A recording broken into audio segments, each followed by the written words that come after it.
দিয়ে যদি সব চলে আসে, আজকে করে একটা পা সরালে টেনে টেনে গুহার মুখের ভিতরে পাটা দিয়ে রাখলেন। যদি ঘুমাচ্ছেন, ওই গুহার ভিতরে বিষাক্ত সাপ, গর্তের ভিতরে বিষাক্ত সাপ যার হওয়ার জন্য ছটফট করে, যার হইতে পারে না। আবু বকরের পায়ের ভিতরে দংশন করলেন, সুবল মানলেন। আবার আবু বকর সিদ্দিক বিষাক্ত সাপের বিষে গোটা শরীরটা তার নীল হয়ে গেছে। তিনি পা নাড়েন না, আওয়াজ করে কাঁদেন না, নিচের ঠোঁট থেকে কাপড় দিয়ে ধরে রেখেছেন। যদি আমি কাঁদলে আওয়াজ করি, নবীর ঘুম ভেঙে যাবে, এটা অসম্ভব, আমি এটা পারবো না। আবু বকর আওয়াজটা থামাইলেন, কিন্তু চোখের পানি থামাইতে পারলেন না। বিষের যন্ত্রণা তার চোখ দিয়ে ঠক ঠক করে 2 ফোঁটা পানি নবীর মুবারকে পড়ে গেল। হঠাৎ করে গরম পানি আবাস পেয়ে, ছোঁয়া পেয়ে আল্লাহ নবীর ঘুম ভেঙে গেল। তিনি আস্তে করে উঠলেন, দেখে আবু বকরের শরীরটা নীল, চোখগুলো তার রান্না, তার গাল দিয়ে দিয়ে পানি পড়তেছে। নবী জিজ্ঞাসা করে, আবু বকর, তোর কি বাড়ির কথা খুব বেশি মনে পড়ছে নাকি? বাড়ি ছেড়ে এসেছ, এই জন্য কি মনে পড়ছে বাড়ির কথা? কেন কান্দ? নিশ্চয়ই সন্তানের কথা মনে পড়ে গেছে, নিশ্চয়ই বিবির কথা মনে পড়েছে। আবু বকর এই জীবন, ইসলাম মানতে গেলে এমন হয়, মাঝে মাঝে বাড়ি ওই মানুষগুলোকে সরকার ফাঁসি কাস্তে ঝুলিয়ে তাদের হত্যা নিশ্চিত করেছে। দেখি না বলো,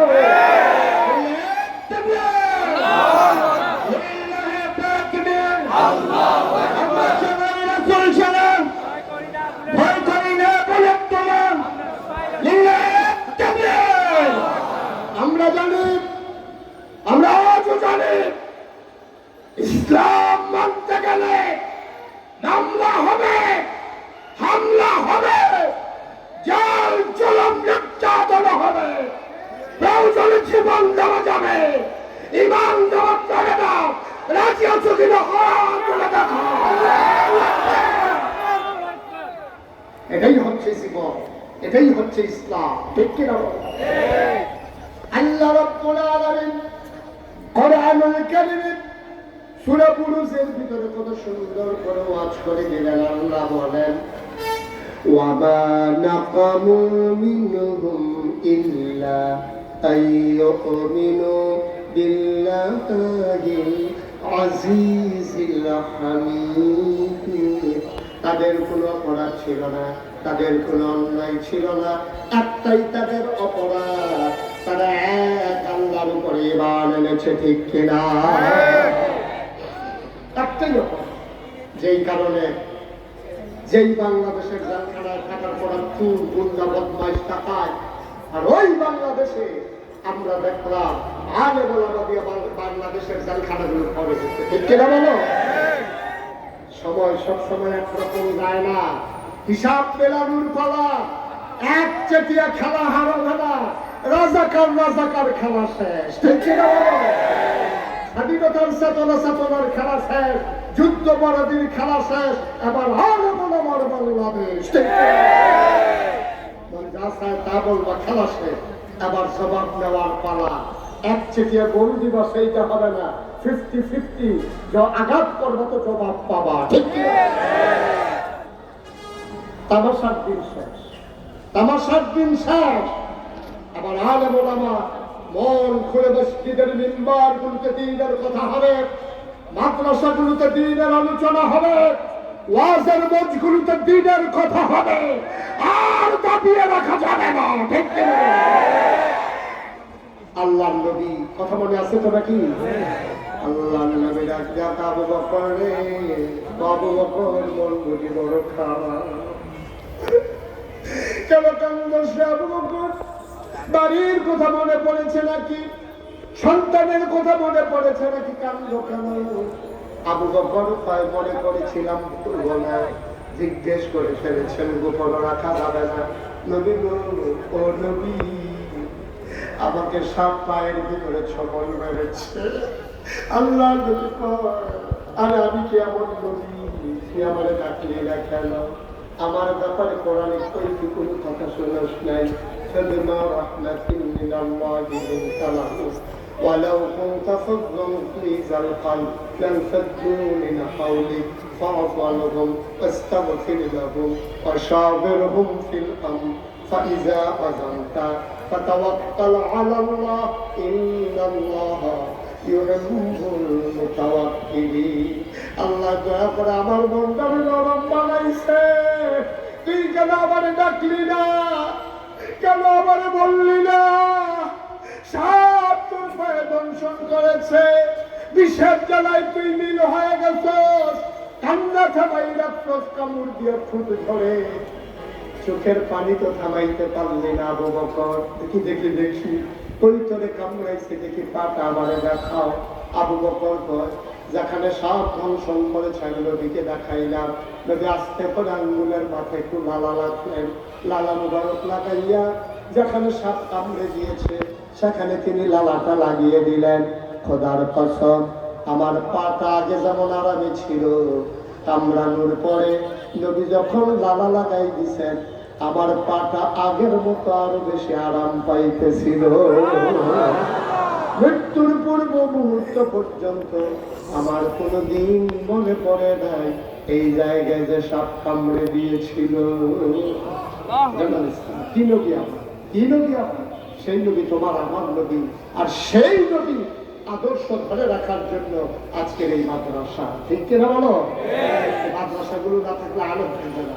উস্তাদ ফয়েজী আসমান থেকে নাজিল হয় নাই, ডক্টর সাইফুল ইসলাম রফিক আসমান থেকে নাজিল হয় নাই, আমাদের যিনি আজকে আব্দুল মান্নান পাটোয়ারি মুরব্বী হুজুর আমাদের আসমান থেকে নাজিল হয় নাই, কোন একটা মাদ্রাসা থেকে তৈরি হয়েছে।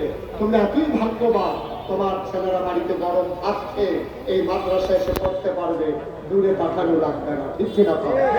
রাজাসনের মানুষ বড় ভাগ্যবান, তোমাদের কপাল বড় ভালো, তোমাদের বাড়ির ঘাড়ায় তোমরা একটা মাদ্রাসা পেয়ে গেছো। আমার কুমিল্লার কৃতি সন্তান আল্লামা আব্দুল মান্নান পাটোয়ারি আমার কুমিল্লার সন্তান। কুমিল্লাকে ইচ্ছে করলে তিনি পড়তেন, কুমিল্লাকে ছেড়ে তিনি তোমাদের এলাকায় এসে তিনি নিজের জীবন যৌবন সবটা বিলিয়ে দিয়েছেন ইসলামের জন্য, দ্বীনের জন্য, তোমাদের সন্তানদেরকে আলেম বানানোর জন্য। আমি 33 বছর মুস্তাক ফয়েজী বাংলাদেশে মাহফিল করি, দেশের বাইরে 33 বছর ধরে মুস্তাক ফয়েজী দেশে বিদেশে আমি আলোচনা করি। তোমাদের রাজাসনে আসা হয়নি, যদিও আমি প্রথম এসেছি। আমার আজকে মন সাক্ষী দিয়েছে তোমাদের ভক্তি আমার আল্লাহ কবুল করে নিয়েছে। মাহফিলে কদম দিলে ওজন বুঝি, মন সাক্ষী দিয়েছে তোমাদের মাহফিল আল্লাহ কবুল করে নিয়েছেন। একটা লোক আমরা উঠে যাব না, সবাই মিলে আমরা তওবা করব, পাহাড় পরিমাণ গুনাহ আল্লাহর কাছে মাপ চাইব। এতক্ষণ কাউকে বসতে বলি নাই, এখন আমরা পাপ চাইব, তওবা করব, দাঁড়িয়ে থাকার আর সুযোগ নাই। এখনো বুঝেন নাই বসা লাগবে যে না? ওনারা কইতেছে কার কথা জানি, কয় কুমিল্লার কথা কইতে আসছি।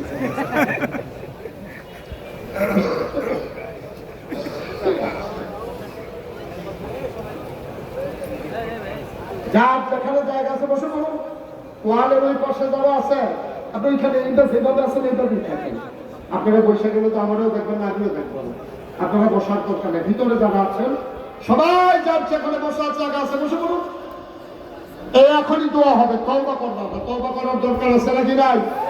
আমাদের আমলনামায় গোনা আছে নাকি নাই? আমরা সবাই মিলে তো এতক্ষণ লাগলো বসতে, একটা সেকেন্ডের ভিতরে বসে বলো।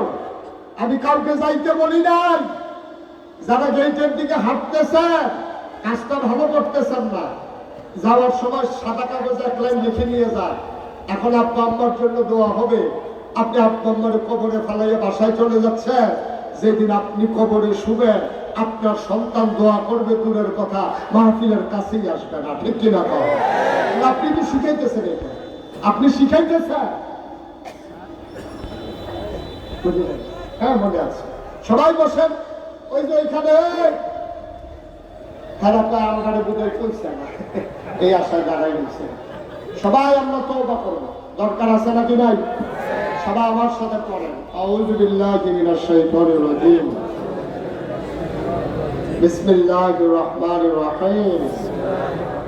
তাওবার আগে আমরা যারা এখানে আছি সবাই মিলে এই মাদ্রাসাটার জন্য আপনারা অনেক দিয়েছেন, আমি শুনেছি।